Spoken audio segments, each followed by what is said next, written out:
BNP বাংলাদেশের অন্যতম জনপ্রিয় এবং বৃহৎ রাজনৈতিক দল। বিএনপির জনসমর্থন যেমন ব্যাপক, তেমনি বিএনপির জনগোষ্ঠী বা বিএনপির নেতাকর্মী সারা দেশ জুড়ে আছে। আর বিএনপি পারে বর্তমান সরকারের বিরুদ্ধে কথা বলতে, জনগণের হয়ে দাবি দেওয়া প্রকাশ করতে বা দাবি দেওয়া করতে।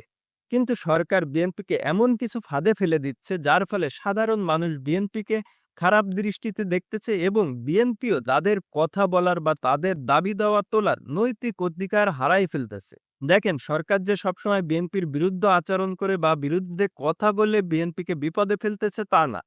অনেক ক্ষেত্রে বিএনপির মঙ্গল করতেছে বা বিএনপির ভালো করতেছে, এরকম কিছু দেখেও বিএনপিকে কিন্তু চরম লেভেলের একটা ফাঁদে ফেলে দিচ্ছে। বিএনপিকে সরকার সম্প্রতি যে দুইটা ভয়ঙ্কর ফাঁদে ফেলে দিচ্ছে, এই দুইটা ফাঁদ প্রসঙ্গে আজকে আলোচনা করব।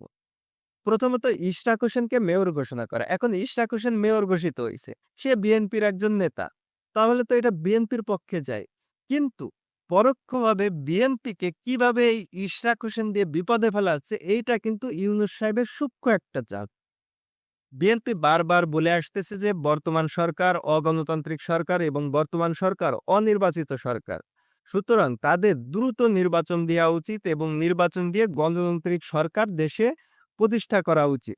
অথচ ইশরাক হোসেন সে যে মেয়র হলো, সে কোন অধিকারে বা কোন নিয়মে হলো? এটা কিন্তু কোনো গণতান্ত্রিক নিয়মের ভিতরও পড়ে না, কোনো রাজনৈতিক নিয়মের ভিতরও পড়ে না।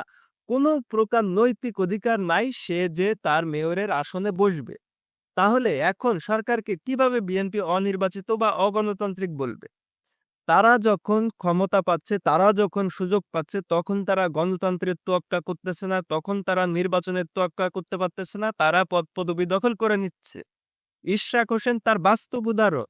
এখন ইশরাক হোসেন যখন ক্ষমতা নিচ্ছে, নিশ্চয়ই বিএনপি সেটা সমর্থন করতেছে, আর বিএনপির হয়েই তো সে ক্ষমতা নিচ্ছে।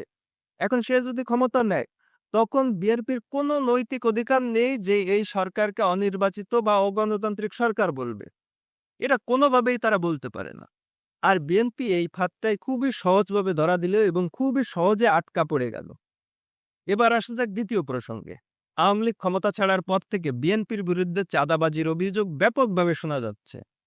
তারা বাস স্ট্যান্ড, টেম্পো স্ট্যান্ড থেকে শুরু করে বাজার-ঘাট সকল জায়গায় আধিপত্য বিস্তার করতেছে এবং তারা চাঁদা তুলতেছে। এই দুর্নামটা বিএনপিকে কিন্তু চরম ইমেজ সংকটে ফেলতেছে। এর ভিতর দেখা গেল কি, নারায়ণগঞ্জের জাকির খান নামে কুখ্যাত এক সন্ত্রাসী জামিনে মুক্তি পাইছে। সে বিএনপির নেতা এবং সে এত বড় শোডাউন করলো যাতে শুধু নারায়ণগঞ্জ না, সারা দেশ কেঁপে গেছে। সোশ্যাল মিডিয়া থেকে শুরু করে সকল মিডিয়ায় তাকে নিয়ে আলোচনা। অথচ এই লোকটা মানুষের স্মৃতিতেই ছিল না। এমনকি আওয়ামী লীগ সরকারের আমলে যখন তাকে আটক করা হয়, তার নামে যে কুখ্যাতি, তার নামে যে দুর্নাম, এগুলা কিন্তু এতটা রটিনি। কিন্তু আজ দেখা যাচ্ছে যে তার দুর্নামে সোশ্যাল মিডিয়া সহ সকল মিডিয়া সয়লাব এবং সে যে বিএনপির একজন কুখ্যাত সন্ত্রাসী, এটা কিন্তু ফলাও করে প্রচার করা হচ্ছে। তার উদ্ভট আচরণ, তার চালচলন, তার কথাবার্তা সকল কিছু প্রমাণ করে বা সকল কিছুতেই বোঝা যায় যে সে একজন কুখ্যাত সন্ত্রাসী। এখন এইরকম একজন মানুষ আজকে বা এই সময়ে মুক্তি পেল কেন? দেখেন, এই লোকটাকে মুক্ত করার জন্য বিএনপির হয়তো আহামরি কোনো চেষ্টা ছিল না। কিন্তু বর্তমান সরকার তাকে মুক্ত করে দিচ্ছে। আর মুক্ত করে প্রমাণ করে দিচ্ছে যে বিএনপিতে এই লেভেলের সন্ত্রাসী আছে, এই লেভেলের মানুষ আছে, যারা দেশকে অশান্ত করতে পারে, সমাজকে অশান্ত করতে পারে, যারা খুন করতে পারে, যারা রাহাজারি করতে পারে, যারা চাঁদাবাজি করতে পারে, যারা লুট করতে পারে।